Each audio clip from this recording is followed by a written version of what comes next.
Good evening and welcome to गना shot. गना shot में आप सबका स्वागत है। We are now going to start looking ahead in West Asia. And to look ahead in West Asia, I have with me a very eminent and uh, highly uh, knowledgeable panel of General Sanjeev Langar, General Satish Dua, Ambassador Sajan Har, and of course General Gautam Murthy. At the outset, let me welcome everyone to this show. Gentlemen, good evening, and it's a pleasure to have all of you on Gunner Shot once again. Less, of course, General Langar, who's coming here for the first time. And at the outset, good evening to you, sir. It's a once again. Uh, Before I, take you through the whole thing, what we'll do today is when we look ahead at West Asia, each of our speakers, esteemed panelists, will give about 10 minutes of their views. I'll not stop them from what they're talking because I think all of you must know uh, where they come from and the knowledge they're going to share with all of you. And then we'll take up issues and go in the second round. Right. With this, let me start. We all know we've been living with this problem of what's happening in West Asia for over 1.5 years now. Ever since October 7th, Al-Aqsa, the flood, Hamas made that surprise attack into Israel. And from then on, West Asia has been falling, pin by pin like a nine pin. It was Israel, Hamas initially, then it spilled over to Israel, Hezbollah. Houthis got into the act. Then, of course, Iran came in a big way. And the last pin which fell was Syria. And a lot of events. We had missiles flying east-west. We had pager attacks, a lot of things. Now we have Mr. Trump saying to everyone in Gaza, get lost from there. I'll build a Riviera out there. And he's threatening Jordan and Egypt with sanctions and cutting off aid if these people from Gaza, 2 million people from Gaza, are not taken in. So it's taken a new turn. At the same time, he's negotiating with Iran on something. What it is, we don't know. Syria is not stabilized. Turkey is playing its own games. Right? There is a renewed buzz in Saudi Arabia and Dubai. A whole lot of things are happening. In fact, if you look at it in the past 2 months, the complete scenario of West Asia has changed. In fact, the change started when Syria fell, or uh, uh, Damascus fell. I'll not come in between our viewers and our panelists. We'll start with General Gautam Murthy. Then we'll have General Dua giving a inside view of what's happening in Israel, because he was recently there. And then, of course, I'll request General Sanjeev Langar to speak, and lastly, Ambassador Sajan Har. With this, General Gautam Murthy, sir, all yours. The floor is yours. Please carry on. Thank you, General Shankar. Good evening to you and my fellow panelists. Good evening, viewers. It's surprising that just day before yesterday, on Sunday, 9th Feb, on this very forum, we had discussed Trump's America 2.0 and what India could expect. During the discussion, we alluded to President Trump's powerful and out-of-the-box policy statements and decisions on various matters. Within 48 hours of that, here we are today discussing how the world and the people of West Asia, especially the Israelis and Palestine, look to the future of their region. This 15-month-long brutal war between Israel on one side and Hamas, Hezbollah, and Houthis, and of course Iran on the other, played out very dangerously, with Israel taking out the top leadership of Hamas and Hezbollah. A tenuous ceasefire is on place on both fronts. Hezbollah is quiet. Iran seems chastened, but Hamas is showing that it is still a military force to be reckoned with. Seeing the images of hostage release playing out on our screens the last few Saturdays. President Trump on Monday said he'll call for the end of the ceasefire if every Israeli hostage was not released by noon on Saturday, that is 4 days from now. To quote, and I'm quoting President Trump, He says, but as far as I'm concerned, if all the hostages aren't returned by Saturday, 12 o'clock, I think it's an appropriate time. I would say cancel it and all bets are off and let hell break out. Earlier, he had proposed that the United States take over and own the Strip and turn it into the Riviera of the Middle East, as General Shankar had just alluded to, suggesting a long term control after the conflict. Some key aspects of his proposal are firstly, relocation of the Palestinians, 2 million of them residing in Gaza, possibly to neighboring Middle East nations, assuring they would live within inverted commas, live beautifully. He believes that Jordan and Egypt should accept the displaced Palestinians, suggesting that the US would use its financial assistance to encourage these nations. Trump proposes that the US would take over Gaza and own it, with the US leading construction efforts. He is looking at clearing unexploded ordnance, removing debris, and developing the infrastructure to create jobs and housing. What is most controversial, of course, is that he has stated that the Palestinians would not have the right to return to Gaza under his plan. He argues there's nothing to return to as the area is a site of destruction and asserts it would be transformed into a desirable location for future development. Obviously, the Palestinian Authority and Hamas have rejected this proposal very soundly, asserting that Palestinian territory is not for sale. But the Israeli Prime Minister Benjamin Netanyahu, however, lauded his proposition as innovative and transformative. Needless to say, all Arab countries have dissed his proposal. Agreement on Trump's plan to remove Gaza's population contradicts with the very essence of the ceasefire agreement, raising concerns about the future phases of the truce. Some analysts suggest that Trump's proposal undermines the ceasefire agreement, questioning the rationale behind proceeding if the population is to be relocated. Now, if Trump's plan appears outlandish and perhaps difficult, if not impossible to implement, may I suggest another plan that I had actually thought of in 2021, which was after yet another round of the bloody clashes that had taken place between Hamas and the IDF. The Deccan Chronicle had carried by peace then on it was on 21st of May 2021. Just for your viewers, I'd like to say I've been a follower of the events in the region from my school days, and I try to understand both perspectives. I had written then that before the 1967 war, the West Bank was a part of the Kingdom of Jordan from 1948 onwards. The Gaza Strip has had a more convoluted history and was occupied by Egypt till 1967 when it was captured with the Sinai Peninsula by Israel. So, for 19 long years, that is from 1948 to 1967, Gaza was with Egypt, while the West Bank was with Jordan. Jordan eventually relinquished all claims on the West Bank in 1988 and even deprived Palestinians of their Jordanian citizenship. Also, earlier in 1978, as the result of the Israel Egypt peace accord, Egypt relinquished all claims on Gaza and agreed to keep the Sinai Peninsula demilitarized, has also created a small buffer zone in between it and the southern border of Gaza. In 1994, as a result of the Oslo Accords, Gaza came under the control of the Palestinian Authority.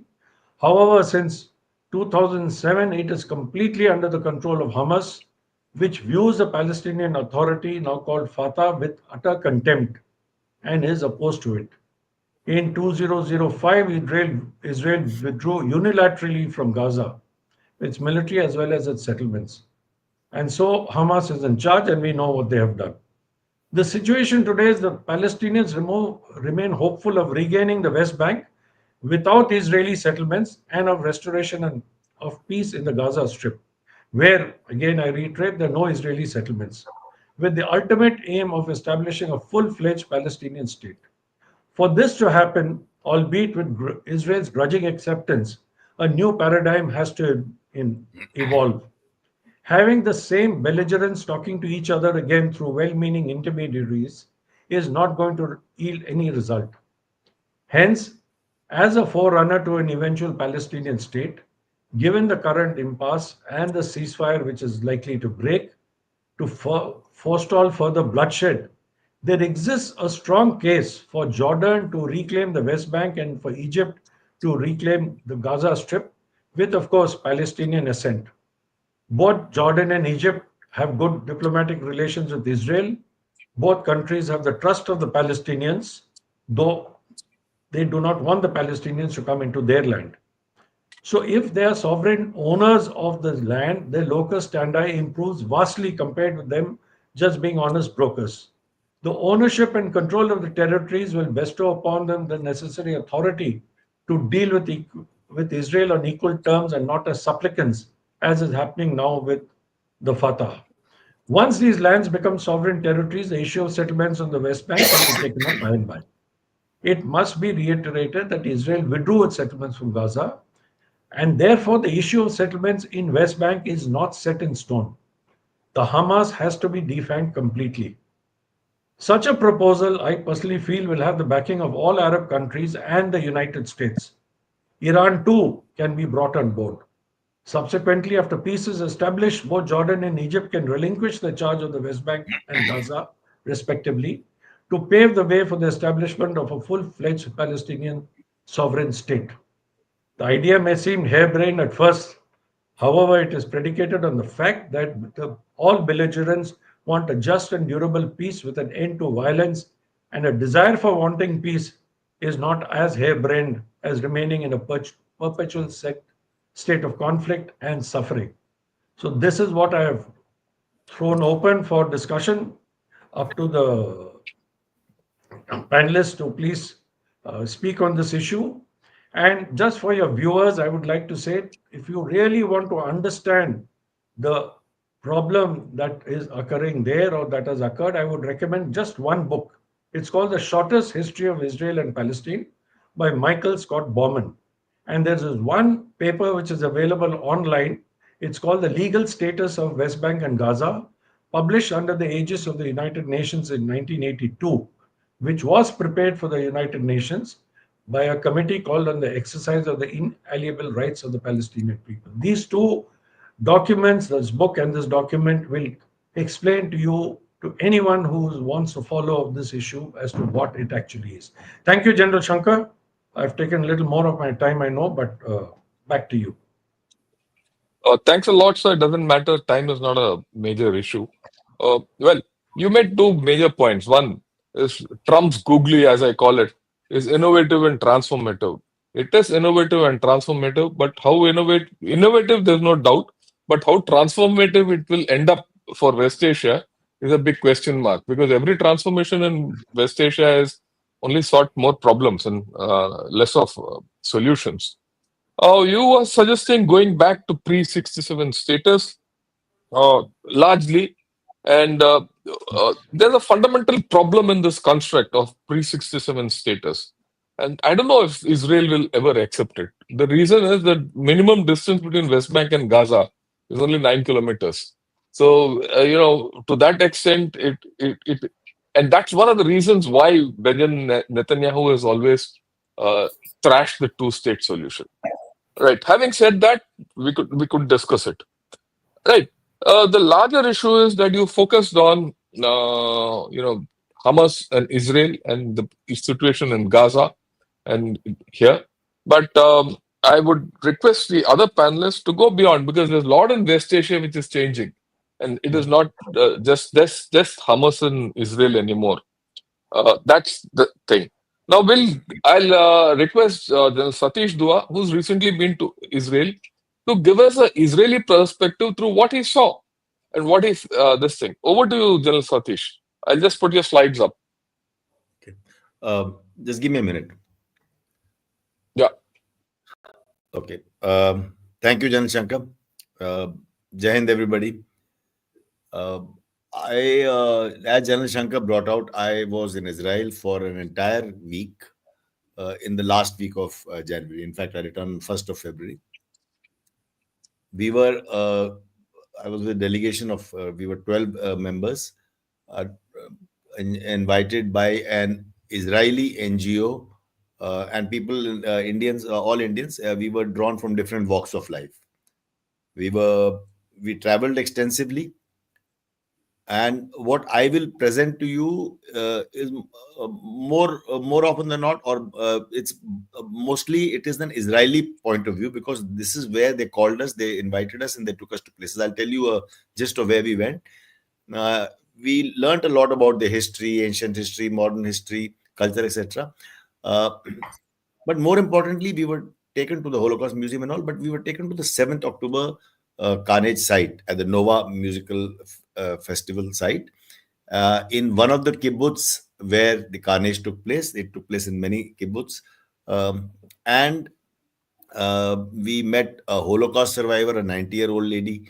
We met a 23-year-old young man who survived the militants. He was in the Nova Music Fest, and I will show you some pictures. So then we also met a lady who was in the kibbutz, who she was a guide taking us around the kibbutz. She was an hostage. She was the first amongst the first three repatriated after 54 days. Um, this woman was repatriated. Her husband was killed the day this carnage took place. Uh, I'll let me show some pictures first, and then I'll go along and tell you what I saw. As we all Yeah, know, I'm sure everyone can see the slide now, right? yeah, Shankar sir, confirming with you. yeah, yeah, yeah, yeah. Yeah. Okay. So we all know. I mean, I'll just start with this beautiful picture. I've been to Israel earlier. This is in the old city of Jerusalem, which is a walled city, and this is a viewpoint from where you can see the Temple Mount, the gold dome to the left of the screen is the Temple Mount, and this is where this has been the fount of the Jews. The Temple Mount has been destroyed a couple of times in history, and without getting into detail. So that's the Temple Mount. The dome to the right extreme that you see, the black dome, is the Al Aqsa Mosque, and that's where, I mean, that's why it's called the birthplace of three religions. Um, Below the gold dome, that's the Temple Mount, and slightly to the right, you can see a wall, and if you can see people, they're very small, but you can see people standing on the wall, black color. That is the Wailing Wall. That's the sacred place for Jews. Inside the walled city is the place where Lord Jesus Christ was crucified. Then there is a stone slab where his body was brought down. So it's an interesting thing that the old city is divided into four quarters. But enough of that. We'll come to the modern times now. Next slide, please. I am sorry. This is like the printer's devil. This is some PowerPoint devils. This slide, while I transferred it to Jalan Shankar, this slide has been sort of put to a side. You'll actually have to turn your head right to the sea. I just wanted to show you that as we landed at the airport, this slide has been turned to by 90 degrees to the right. As we landed at the airport, and everywhere in the country, you saw this. These were the posters of "Bring Her Home," him home, and the photographs of hostages. We don't even know how many of them are still alive. Very few of them would actually be alive, we know that, but their photographs are everywhere, and that mood has the mood is very palpable in whole of Israel, everywhere you one went. Next, sir. There's a blank. Next, please. Here, this is in the south. This is at the Gaza border. I'm standing with a Druze soldier. Druze, as everyone I'm sure knows, are Muslims with a difference, and I'll not get more into details.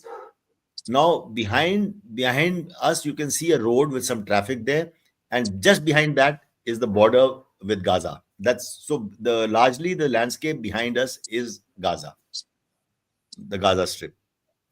Next, please. This again This has also got turned. turned to the right, but it's a very poignant picture. If you I mean, sort of imagine, turn your head to, you can see the sky.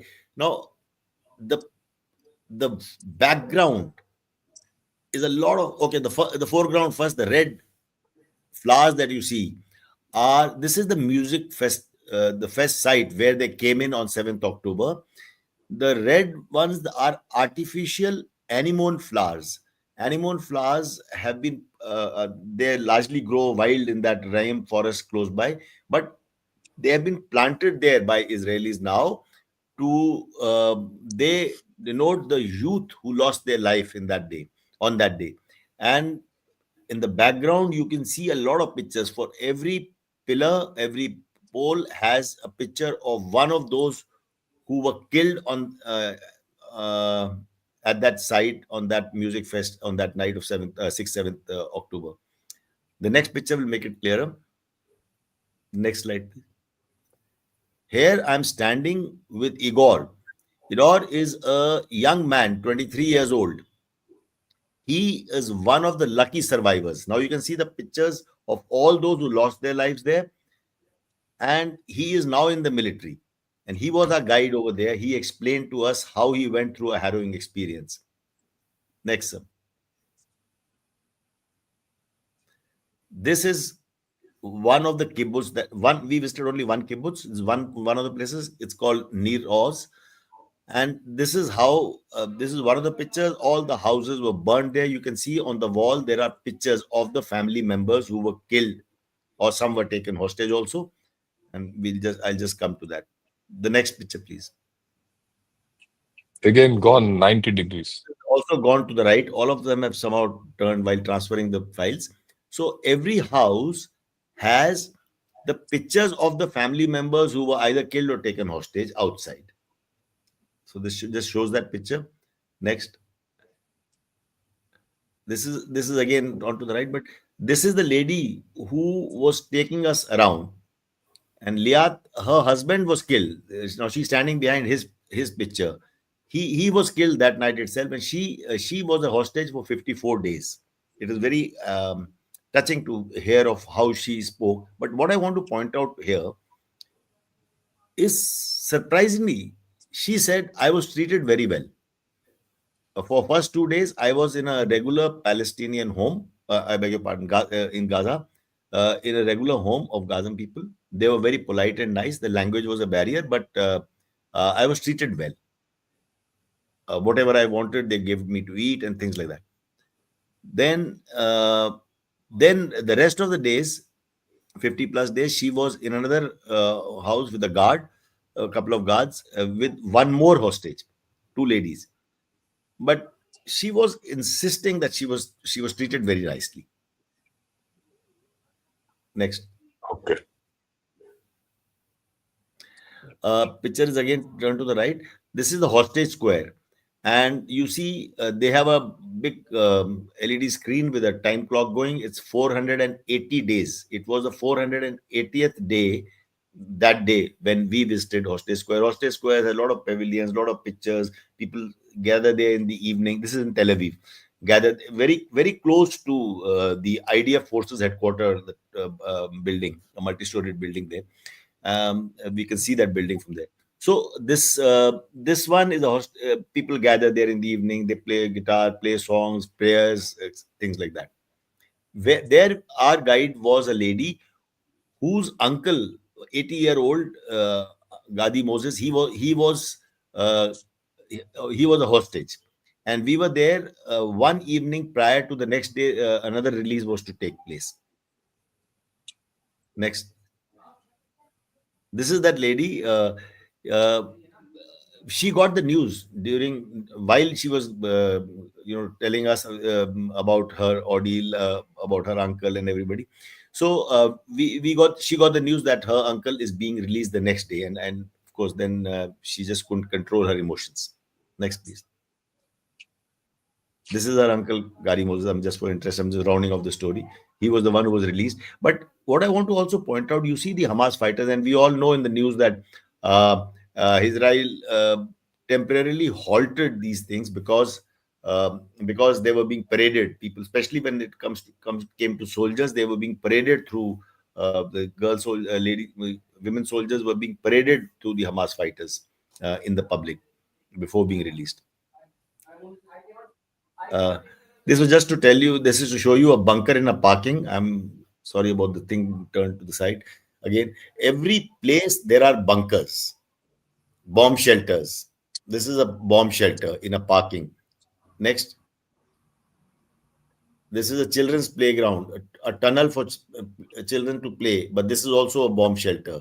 Every museum, every hotel, a five-star hotel, every office building, everywhere, there are arrows saying where the shelter, which side to run in case of air raids. So that's the kind of life they all lead. And last, I just want to leave you the touching picture, but somehow the effect is lost. This is a picture of this child called Ariel. It says every picture has the age. So this the age is printed as 4 and then it's cut and written as 5. So somewhere down the line, uh, everyone has aged 1 year because it's been that long. Thank you, sir. Yeah, thanks a Uh, lot. Yeah, I just can I take 2 3 minutes more? I just want to yeah, talk about. please. So the common refrain we heard from everybody was that uh, this 7th October attacks have been the worst since the Holocaust. But we don't, Israelis say that we don't want to be defined by the Holocaust. We don't want to be defined by 7th October. We we'd rather forget it. I mean, this is they want to move on. Israel, surprisingly, they say, and they said it is not a grieving state. In the World Happiness Index, Israel was ranked number 4th last year. This year, it has slipped down only to 5th. So, and I have been to Israel earlier also. I also feel that they are otherwise happy people, also very stoic because of the various wars and terror attacks, etc., that they've had, and they openly admit that 7th October attack was their biggest failure. In fact, it was surprising to hear from them openly that they saw training activities. They could see across in Gaza border the training activities are taking place. They even saw them attacking some mock targets. So there was either it was complacency, arrogance born out of you know born out of their capabilities, or the political resolve was too weak to act on the intelligence inputs, or a mixture of all this. Um, just to uh, describe this 7th morning, it was very it was very this is a refrain we heard everywhere. 7th October morning, it was Shabbat morning. Shabbat is treated very seriously there. On Friday evening, a hooter is sounded in every town, city, place, where everyone then gets into the mode of Shabbat. They actually turn away from technology. They don't see TV. They put off their mobile phones. They don't sort of indulge in technology.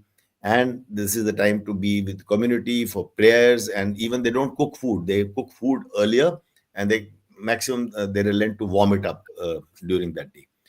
7th morning, everyone, a lot of people said that they were not watching TV, they were not watching phone. Then the phone started buzzing. Then slowly, someone came to know. Some people who were not observing Shabbat, they told them, and the situational awareness dawned on them gradually. But when it did, everyone we met in different walks of life, different ages, they said, then they left. They told goodbye to their mother or to their wives or children, and they all left because everyone is a reservist and nearly everyone went back to their units. There were traffic jams because people were driving on the road, and mostly everyone, there was one person in a vehicle. Yeah, thanks. Thanks a lot. Anything else you have to add? Chalo, so we'll take it in question answer. I know I've taken too Yeah, much right. time.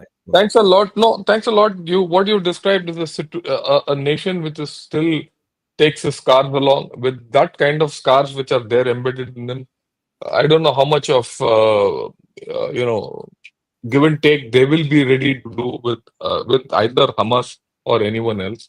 And of course, we only looking at their part of the story. There's another part of the story at Gaza, which the ruins depict. So there are a lot of emotions in that area. We'll take it on. Then Langar sir, all yours. Please carry on, sir. Uh, Thank you, Shankar. Thank you for the preceding speakers. Fascinating listening to both of you. I'd like to start by looking at the two people that matter and are central to this issue, which is presently the new president in the US and the Prime Minister of Israel, and try and understand what their convictions are at this point in time. Because I'm a bit surprised when people say that they're totally surprised by what these people have said. I don't see a reason for that because they have had a consistent thought process over decades. Let's start with the Prime Minister. The Prime Minister of Israel is a Likud party member, and the Likud party is completely inspired by what was called the Zionist project. And the Zionist project was evolved in the latter part of the 19th century, earlier 20th century. There are many ideologues, Jabotinsky being the principal ideologue. And this particular Zionist project, will not go into the details, but is exceedingly sensitive about the demographics of the region where they're going to settle.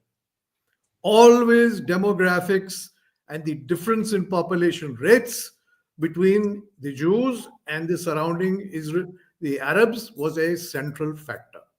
In fact, to some degree, what you see now playing out is a form of Lebensraum.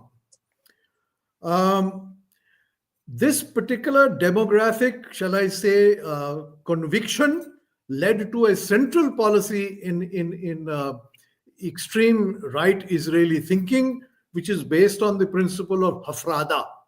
Hafrada is a principle of separation.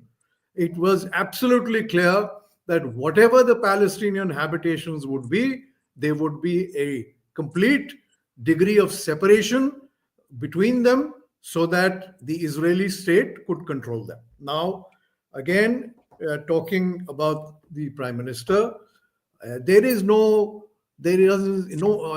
got to get this mindset out about two-state solution and all that. The kind of two-state solution that is in their mind is completely different to what we think of as a Westphalian state that does not exist.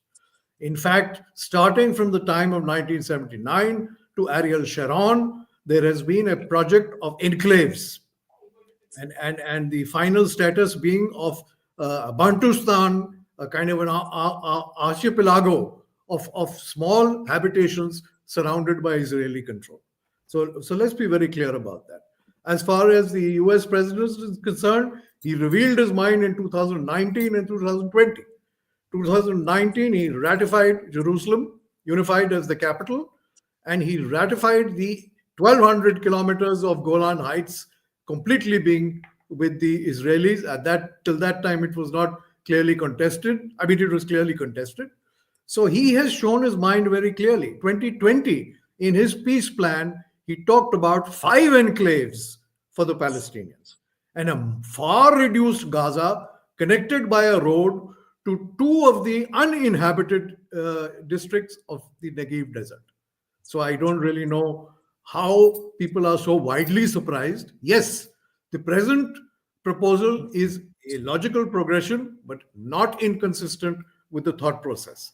Second point that I'd like to make at this point in time, when we talk about the surrounding countries, Lebanon, Syria, Iraq, these are not nation states in totality as we are talking about them.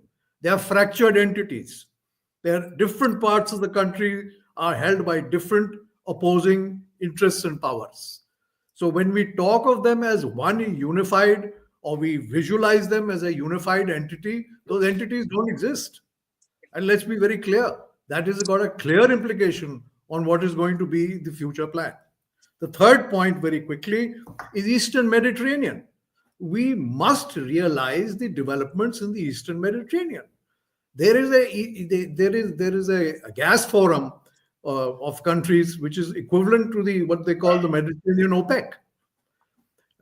Israel has become, with US assistance through the Project Leviathan, a major exporter of natural gas. And this natural gas is going not only to Jordan and Egypt, but is going to Europe. There is a $6 billion project for a gas pipeline completely bypassing Turkey, which is wanting Israeli gas to go directly to Europe. All this is linked to Eastern Mediterranean, where the key is presently held by Israel, Greece, and Cyprus, Republic of Cyprus. Right? When we talk about the displacement of the Palestinian population, whatever the schemes which are being put forward, we must understand that 3 million Palestinians already live in Jordan. Close to 2.5 lakhs or 3 lakhs live in Egypt. Both these countries have a huge population of Palestinians. And accepting more Palestinians within their entities and within their these are relatively stable countries, or they are completely stable countries, is going to cause a huge amount of internal turmoil and unrest. And so there are many reasons for resisting this proposal. One of them is the dynamics of the population already being housed within them. As far as the future is concerned, we'll discuss it. I will also contribute to that, but we are at an alarming stage, or we are at an interesting stage, whichever word you wish to choose, where the futures could change in 4 days. Right? With the kind of positions that have been taken on both sides, whatever we are discussing can change in 4 days. It depends whether the Hamas is going to accept giving up all hostages in one lot. That is what is being demanded. No ones and twos, no twos and ones, all returned all together by the deadline of 12 o'clock on Saturday. If not, all hell breaks loose. What will that imply? What will be the game plan in the next 4 days? Is anybody's guess. But what I'd like to say before my time runs out is we must appreciate that the frames of reference that we apply to this problem or this situation are largely conventional frames of reference. Those don't apply because the main ideologues and the main functionaries are not thinking that way. They're not thinking about two-state. They're not thinking about the UN. The UN is irrelevant. All UN resolutions have been overturned or superseded. There is no international body which can police. That's been proven in Syria. That's been proven in Libya. It is now being proven here. So I would rest my case at that point. Thank you. Thanks a lot, sir. I thought you put it up very incisively. Conventional frames do not apply. They've never applied in Middle East in the past 1 century. It's only a continuation of that status. Well, to recount the interesting aspects, Israel will like to control the area of Palestine as it is occupied in Gaza and West Bank with just Palestine settlement, and that is it. The principle of Hafrada, very important. Yeah, a lot of West Asia is going to depend on what the outcomes or the continued existence of Lebanon, Syria, and Iraq, which are actually fractured entities trying to repair themselves, and who'll control them. Because while we look at Gaza and Israel in one dimension, the other dimension is playing out there because they're still nebulous. And how Iran will Iran bounce back? If it does bounce back, what will happen is an issue because Iran will again start playing games there, plus Turkey. The pipeline dynamics of the Eastern Mediterranean, I think, largely have been forgotten. But with the fall of Syria, they've come back. And of course, a lot of people are talking of IMEC. One has to remember that IMEC also plugs into this, ultimately into the pipelines which bypass Turkey and even bypass Syria and go through, Haifa. Then, of course, Jordan and Egypt. They're going to be under tremendous pressure, as you pointed out. If I, highlight the issue, at one point of time, the Palestinians wanted to overthrow the king of Jordan, some time back, and our good old friend, Ziaul Haq was one of the tank commanders there, and he did a lot of havoc in Jordan in times before. So they both will be very, very wary of accepting Trump's plan. And of course, we have 4 days more to see if all hell breaks loose. And if so, what is this kind of hell and how will it break loose? It's going to be an interesting next 4 days. I think we have just set the stage for what we're going to expect in the next 4 days because my guess is after 1 week at least, we'll be back here discussing the same thing, and see what the situation there. That's how it is. With this, Ambassador Ashok, Sajan sir, all over, all yours. Sorry for this delay. Please carry on.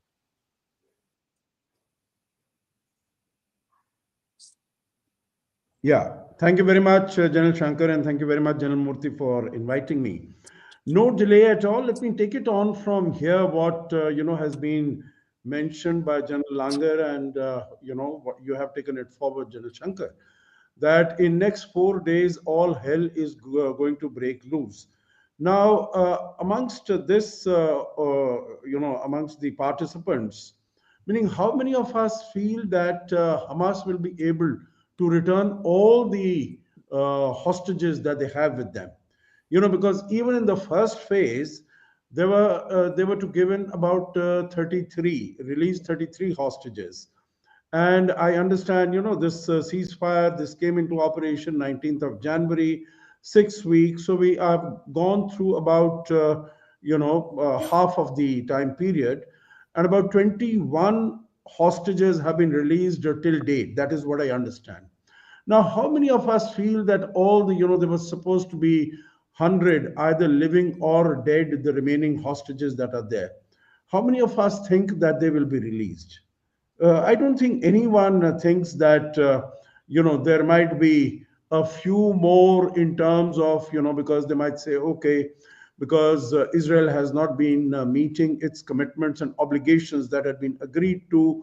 It has still been firing. It has still been killing people in Gaza. It has not. It is not allowing food aid to come, trucks to come, heavy. Equipment to remove rubble to come, etc., etc. That starts happening, and it releases a few more hostages. But I don't think anyone believes that all the hostages are going to be released. So what does it mean? All hell will break loose. This will be another example of Mr. Trump seeing that his diktat, his fiat is not carried out in the world, and to what consequence? Meaning, can Israel do something more than what it has been doing for the last more than 15 months, starting 8th of October 2023? I don't think so. I think, whatever is the worst that could have been done as far as Israel is concerned to Gaza, to the Palestinians, to Hamas, I think it has done that. And it has, and what has been the result?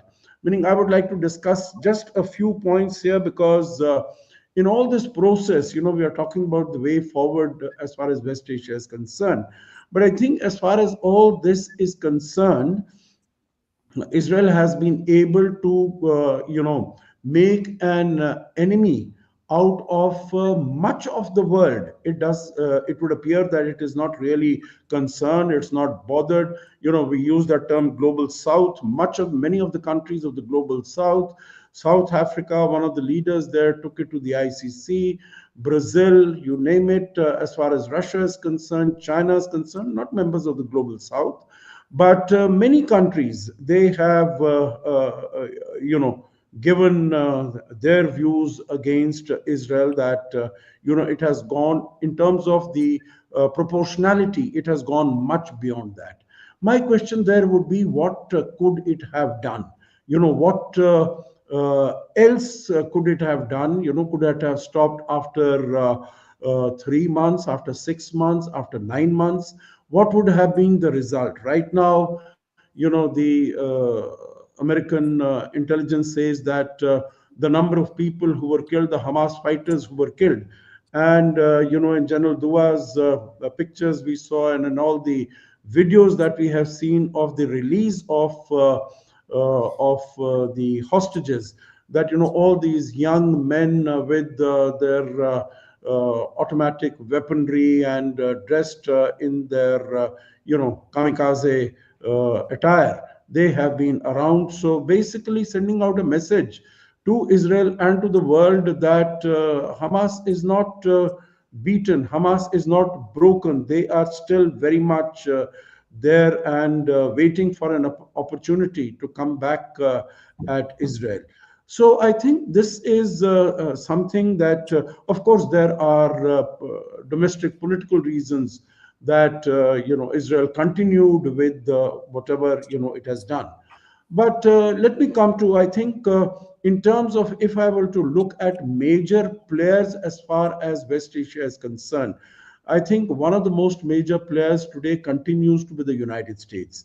Russia, as far as Russia is concerned, I think it is influence has waned because of the developments that have taken place in Syria over the last few weeks. But of course, it is trying to claw its way back, as I would see, because it has sent a delegation into Syria trying to retrieve its two bases that are there because they are extremely important. They are the only exit as far as Russia is concerned to the warm waters of the Mediterranean.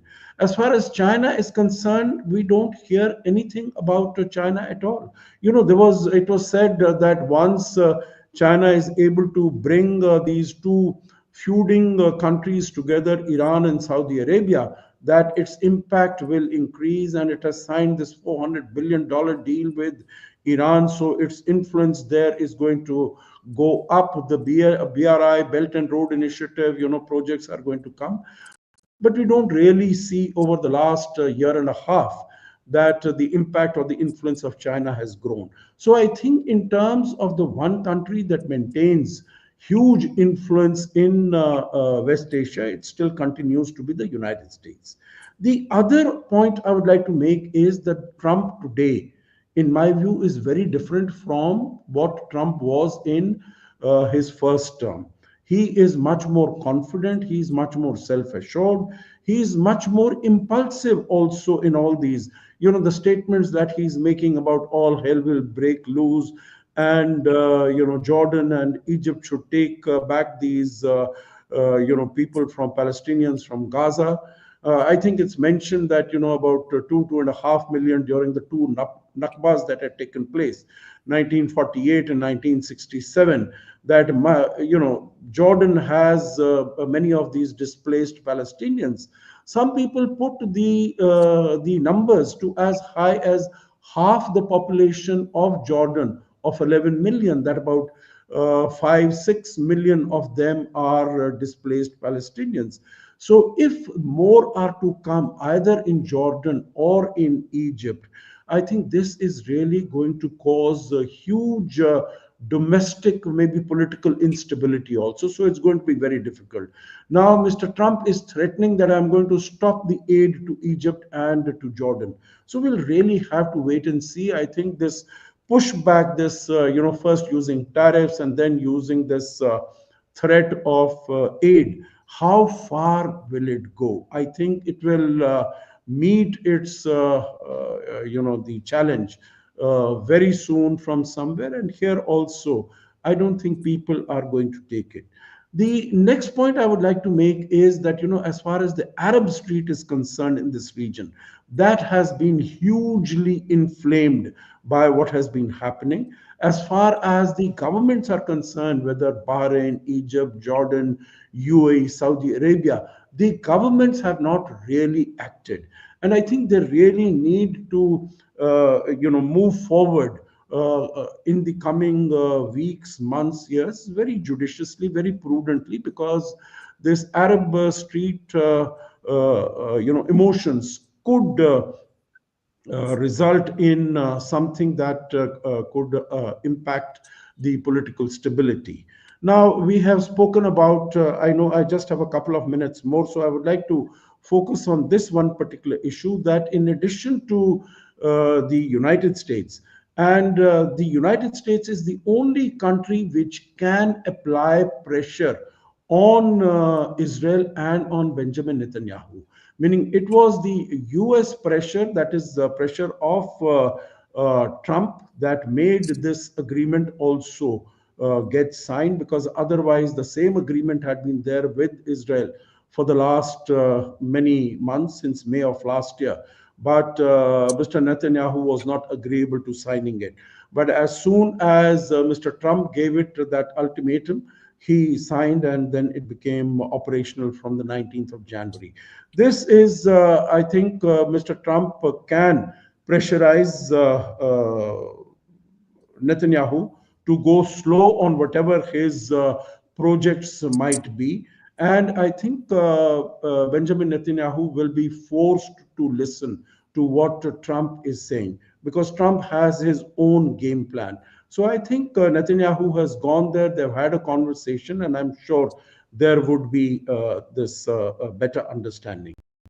The last point is the other major player in the region, in my view, is Saudi Arabia. In Trump 1.0, his basic idea was how to expand the Abraham Accords. He was able to get all these 4 or 5 countries to sign, diplomatic recognition agreements with Israel. But the real cherry on the cake is Saudi Arabia.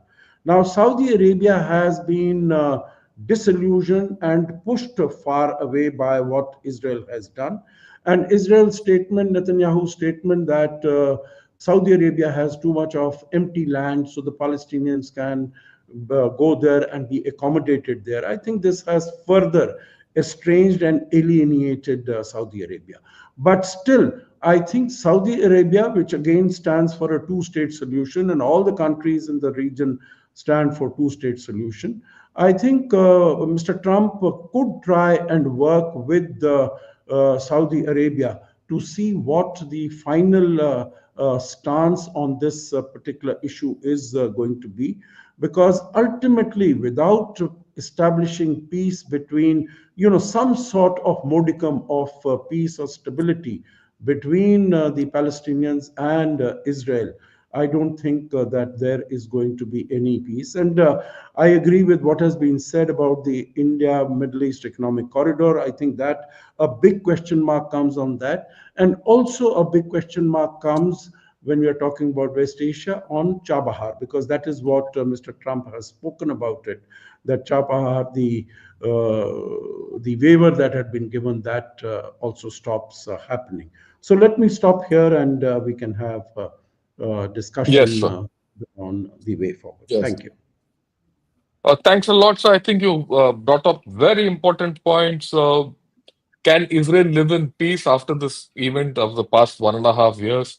And Hamas is not eradicated or rooted out as Benjamin Netanyahu started off with. And they're still there. Weakened, yes, but they're still there, and they're still strident, and they're very emotive. The important point which you made is the Arab street. The Arab street remains inflamed. And when the Arab street remains inflamed, and with their governments, it puts all the governments in this, even stable governments are in a precarious kind of a situation, because a lot, like what General Satish Dua put out, a lot of emotions are still running high out there, and people have lost near and dear ones. And I mean, it's no brainer to say that more Gazans have died. So that will have its effect one way or the other. Yes. The second point is the geopolitically, US is in the driving seat. The only problem is the driver has changed from Biden to Trump. The speed at which the driving is going on has also changed. Maybe it's gone from IC engine to electric vehicle kind of a scenario, but it's not really an electric vehicle, because the way Trump threats are coming out and his thing, we don't know how things will go. Like which way the hell will break loose. Russia is waned, and I think that is going to be a big problem, because Russia has its influence in this area.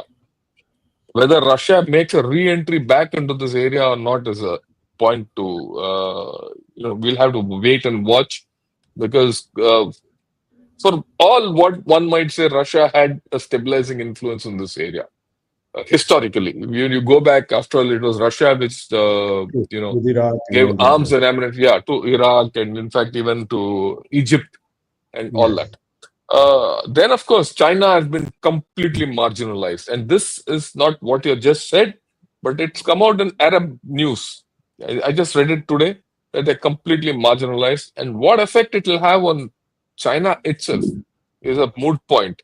And if I'll put the cart before the horse. A lot of what Trump is doing is indirectly aimed at China.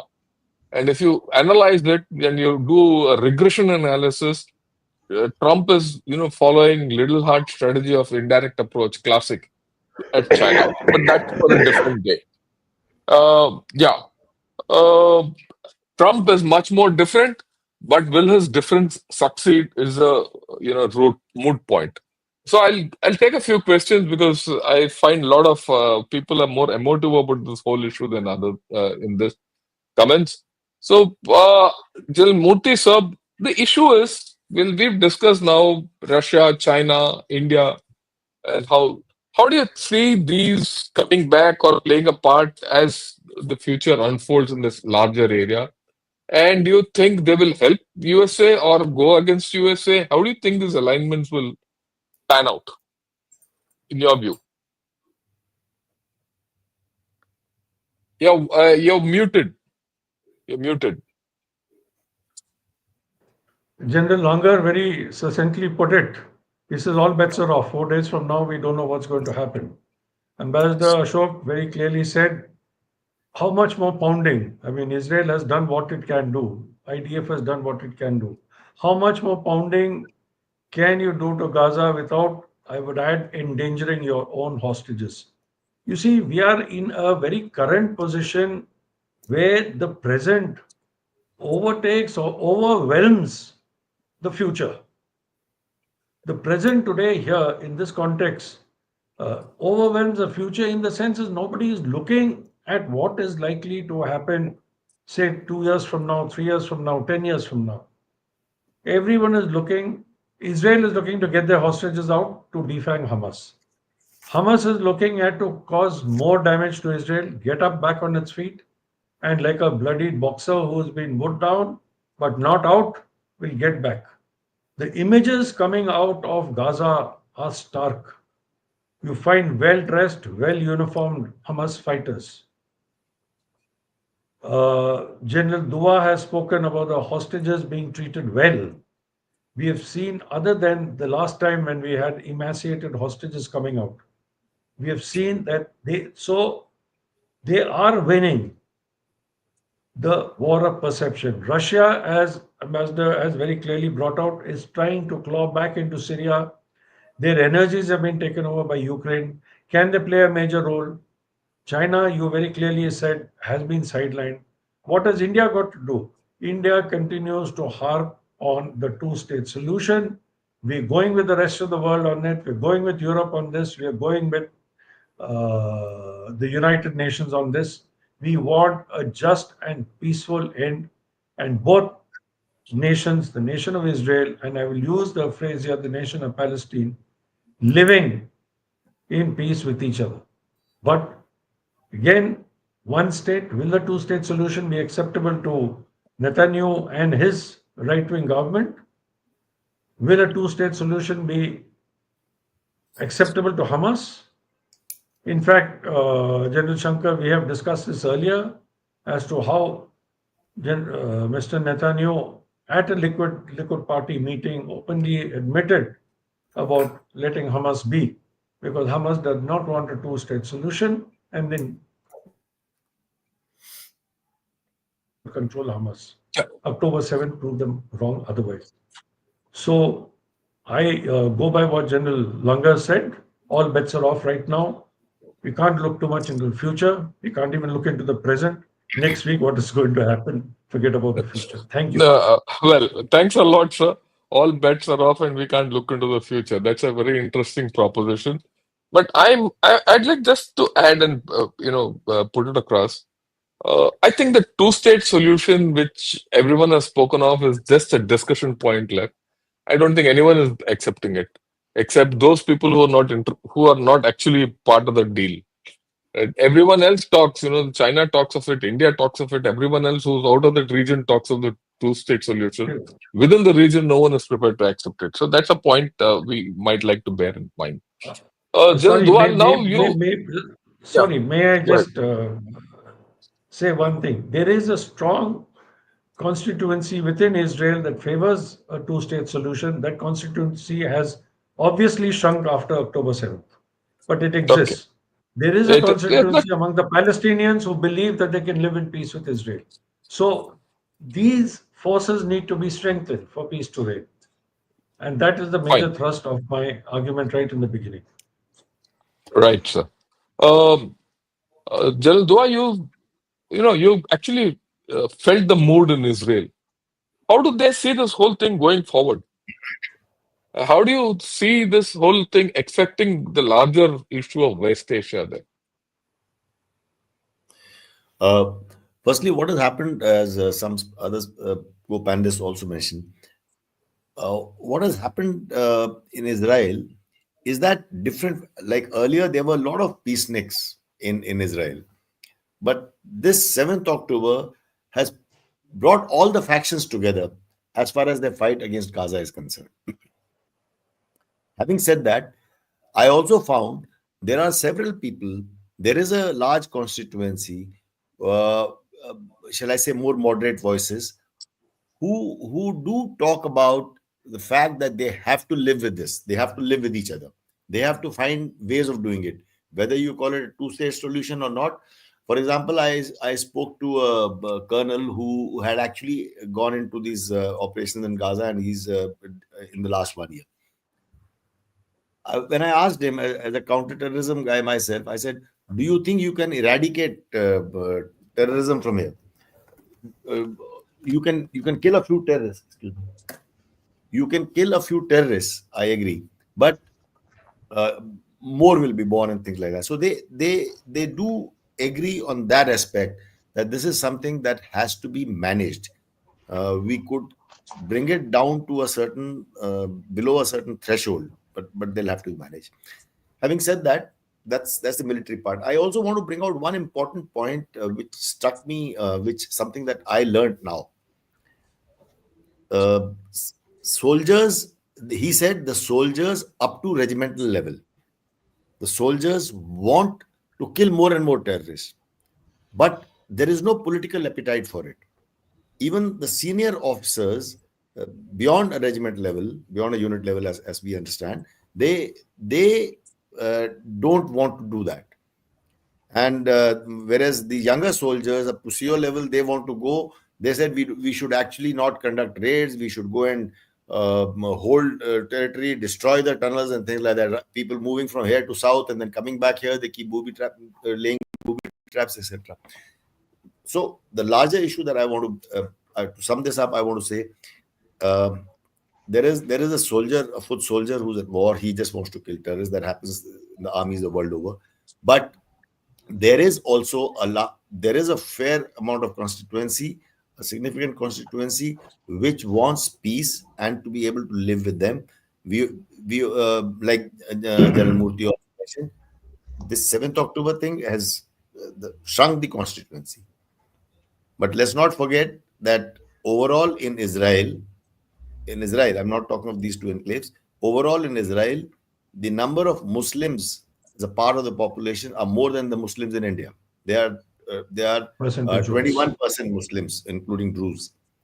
Uh, and those Arabs, we met some Arabs, we met the Bedouins also, uh, and they're serving in the army. The Bedouins are serving in the army. We met a Bedouin colonel, Colonel Walid. So uh, the point I'm trying to make, that they are, otherwise are living peacefully. So the constituency who wanted to live peacefully may have shrunk, but that's an avenue that can be explored in times to come. Yeah, thanks a lot. I General think you meant, yeah, General yes, Shankar, sir, could please. I? Yeah, Please, sir. Please, sir. unfortunately, I have to leave, so I just want to make two very small points with your permission and the Yeah, permission yeah, of sir, the please. other, panelists. Number one, before 7th October 2023, the whole issue of Palestine was not only in on the back burner, but it was not visible anywhere. The Abraham Accords had taken place, things were moving forward. Yes. There was, very great possibility or likelihood, even during Trump 1.0, if not that, after that, that somehow or the other, Saudi Arabia and Israel their relations will also be normalized. And then, that is why the whole issue of the India Middle East economic corridor, that would happen, because that has to go through Israel, that has to go through Gaza, etc. If it has to go to the Mediterranean. So Palestinian issue was nowhere to be seen. And even as far as Saudi Arabia, if the conditions that they had put in front of the United States for normalization of relations with Israel was basically nuclear energy, sophisticated weaponry, and this, that, and the other, and some arrangements on Palestine. Right now, they are much stronger. That as far as the Palestinian issue is concerned, it has to be a two-state solution. This has to be sort of something has to be worked out on that. The second point that I want to make here is that it has been mentioned that till Netanyahu is in control, and that is what we are talking about, that till he is in control, there is no possibility of coming to any long-term arrangement, long-term agreement as far as with the Palestinians is concerned. And we know that as far as Benjamin Netanyahu is concerned, his support is limited really to the far right as far as his own coalition is concerned. So going forward, of course, Netanyahu is not going to be there, so to say, forever. He has been there for this time. How long he's able to continue, and after that, what is going to happen, how the cards are going to fall in Israel, I think that we'll really have to wait and see. So I just wanted to share this, and if you permit, I'll take your permission to leave. And thank you very much, General Shankar. Thank you very much, General Murthy, for this invitation, and of course to the other panelists also. Thank you very much. Thanks a lot, sir. I thought you made valuable contributions. We'll discuss it as we go along. Yes, We'll take absolutely. your points up also. Thank you, sir. Thank you very Sir, much. let me get back to General Langer. You said all hell will break loose, not you, Mr. Trump. I And didn't. we've also spoken about I, political political fatigue which is set in at the top of this entire process, 1.5 years of intense violence. And the street is not is still unstable. Street is very emotive. And like what General Dua said, the people, the lower rung military is still, if I put the word, they're still bloodthirsty. They want to go in for the kill. In my own view, Mr. Trump is appealing to them. When he says all hell will break loose, all bets are off. In a way, he is giving, a free ticket to that element for more violence. And will that itself might be counterproductive to our solutions. Uh, I'd like your views on this. And you think this Trump plan will work, or will Egypt and Jordan cave in and accept 2 million more Palestinians in their areas? Uh, your views, sir. I know I'm asking for the moon from you, but take a shot at it. Thank you, Shankar. Thank you for the question. I'll just briefly respond to one or two issues and come to that. Yes, sir, please. Yes, sir. Yeah. As far as Russia was concerned, Syria was their graduation party. They established out of area operational, shall I say, Capability competency during the Syrian war. And with their two bases on the Mediterranean, they did excellent work for their own, shall I say, combat development, expeditionary combat development during that phase. And both in Syria and on Ukraine, we have seen that China and Russia were together. In fact, there were 17 vetoes, which was sponsored by China during the Syrian war on UN resolutions. But within a few years, that was 14, 15, 16, within a few years, we have seen the demise of Russia. And the Russian influence now in the region, if it has to resurge, they've got a foothold in Libya, right? And Benghazi. I'm sure because of their foothold there, the Chinese will get some mileage out of it. But out of this region, they have virtually lost a key position which they had till the Syrian issue was central, right? Second thing is how, why, and how exactly 07 October happened is still an open question, right? And it is something which will be revealed in the years to come. Otherwise, an enclave, 62 kilometers by 12 kilometers at best. How this was allowed to happen, we can't go into it because there are so many layers to that problem. But it is a question which remains unanswered and will hang in our mind, right?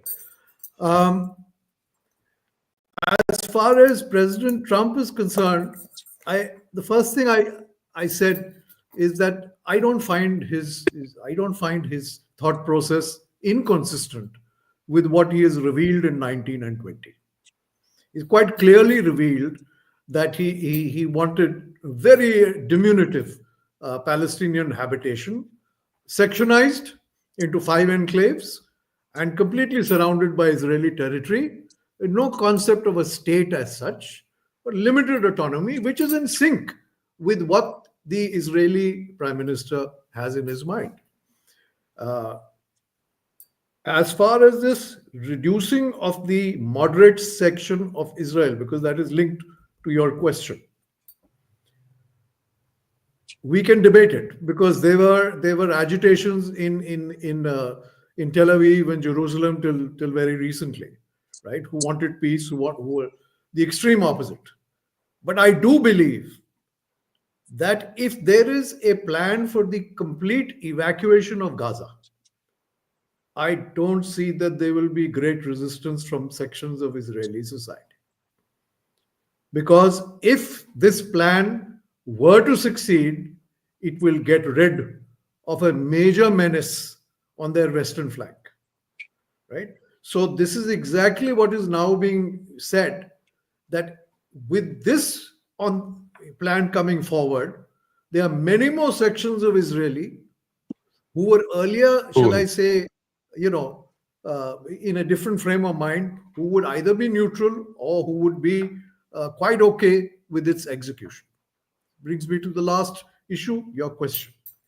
Does the plan have success in its as an ingredient? The calculation before Hamas today is, do they have the kind of hold over the populace in Gaza to tell them at the end of Saturday that we are not giving the hostages back and we are going to last it out and we'll continue with our suffering and we'll continue with our struggle? Do they have that kind of hold over that population still? I don't know. Because what you see in media is only what is allowed to come out. But a populace which has suffered so horribly, if they are given only one-way street and given only one solution, will a large section of them not succumb to that? I'm not so sure. And I'm not so sure for the following reason. You've seen the establishment of these corridors, right? Then there is one corridor which is going, the Netazim corridor, which is sectionizing Gaza completely. Incidentally, North and south. yeah, these corridors are part of Ariel Sharon's plan. He had a four-finger solution. He had a four-finger solution for Gaza, in which 4 corridors were supposed to go through this. They've accepted. They've accepted the corridor. They are transiting through the corridor. They're going through the checks. They've been allowed to go on the Saladdin highway to the north, but they have accepted the reality of both these corridors, which is a huge restriction on their way of life. Now, if these people are forced with their backs to the wall and have no other solution, will there be so much resistance? Will Hamas still be able to hold them in thrall? That is my question. I don't know. In human issues, these things can tip over very suddenly. But on the second part of the question, will Egypt and Jordan willingly and easily accept Can you hear them, him? not so sure. I'm not so sure. Because Our internet is a little unstable, so okay, this whole thing is okay. So sorry. because as you're well aware, in Jordan they have had a lot of problems with the Palestinians, and Yes. the Palestinians live under a huge degree of control, a huge degree of control, right? Socio-economic as well as cultural controls. So the second part of the question, whether Egypt and they're going to accept them, is a but the population in Gaza tipping over to accepting a fait accompli. I'm not so sure. It may not happen. Yeah. Thanks a lot, sir. I thought they were very incisive comments which you made. Uh, at the end of 1 hour, 15 minutes, the thing which comes out is the situation is even more nebulous than when we started on October 7th. And we have moved away from a large thing. We have changed, just completely changed West Asia. We have not spoken too much about Iran. How Iran is going to come up, and that's going to have a bearing on many of these issues, because especially its nuclearization and the effect it is going to have on the rest of the story. After all, we have today focused largely on the Trump plan, if I may put it, or the Trump proposal for Israel and Gaza, and how that will come up. We've just barely touched the revival of Russian influence in this area. So we can't count Russia out. And of course, we have to see this, what's happening in West Asia, in consonance with what's happening in Ukraine. And the connecting player between these two is Turkey. And how that will behave is also to be seen, because like it has always been said once upon a time, that if you want to go to war in West Asia, you go to Egypt. If you want peace, you go to Syria. But that has flipped completely.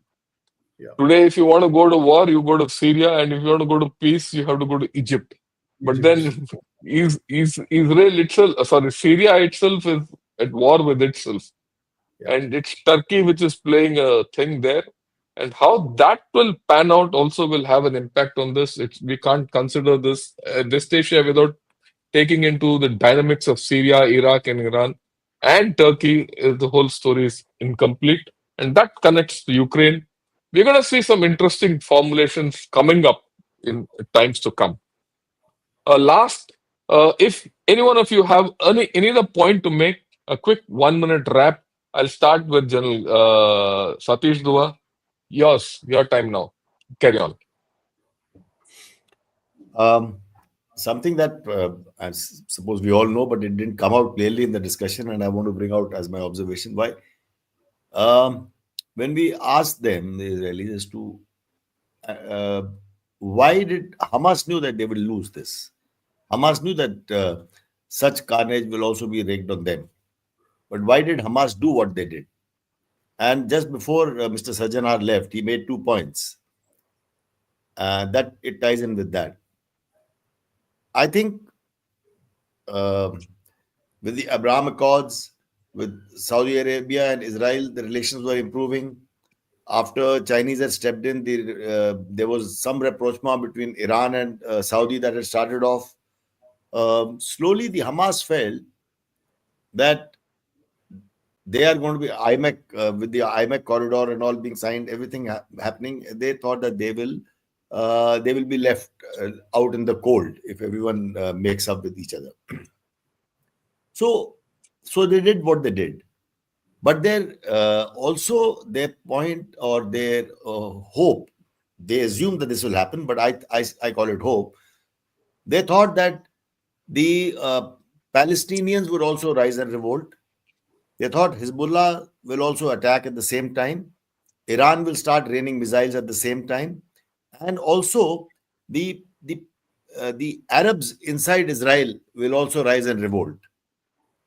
There are several pockets in old city of Jerusalem. Also, there are Palestinians. So they thought that everyone, including the Arabs who live peacefully, some of them we met, will also rise and revolt. You remember something like Pakistan hoped in 1965 that will happen Gibraltar, yeah. in Kashmir.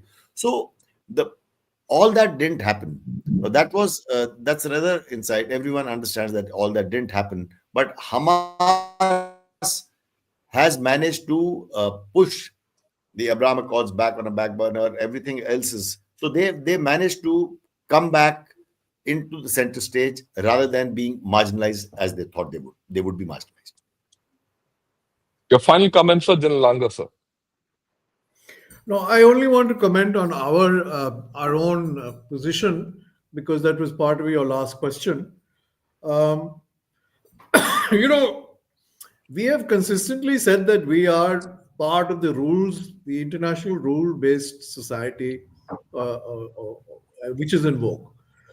We respect the international institutions as a nation, and we find that we need to be loyal to that old system, no matter how violated it is by other developments in other nations.